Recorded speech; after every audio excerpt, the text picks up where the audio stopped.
ស្មារតីតែមួយក្រុមយុវជនបូជាការពារយុត្តិធម៌ក្រោមការបញ្ជាផ្ទាល់ពីអ្នកអង្គការលេងវត្រាបន្តស្រាក់ដៃគ្នាដល់រងមាំរៀបចំស្បៀងអាហារលើកទឹកចិត្តគាំទ្រកងទ័ពជួរមុខនិងប្រជាជនភាគសឹក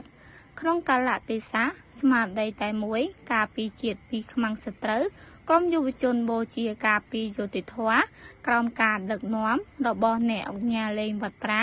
នៅថ្ងៃទី6ខែធ្នូនេះបាននឹងកំពុងបន្តស្រាក់ដៃគ្នាបង្ហាញពីស្មារតីសាមគ្គីផ្ទៃក្នុងដ៏រឹងមាំនិងការលើកទឹកចិត្តគាំទ្រកងទ័ពជួរមុខនិងប្រជាជនភាគសឹកជាពិសេសបង្ហាញការគាំទ្រ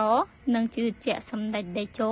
សម្ដេចធិបតីរាជរដ្ឋាភិបាលនិងវីរៈកងទ័ពដ៏អង់អាចក្លាហានដើម្បីការពារបូរណភាពទឹកដី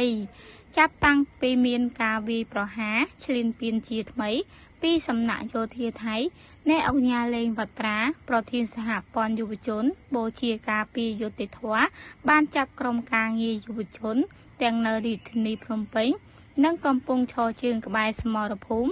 នាំយកអំណោយផ្ដល់ជូនវីរៈកងទ័ពជួរមុខនិងជនភាគសឹកជាបន្តបន្ទាប់ដើម្បីចូលរួមចំណែកជាមួយរាជរដ្ឋាភិបាលក្នុងការជួយសម្រាលទុក្ខលំបាកប្រជាពលរដ្ឋ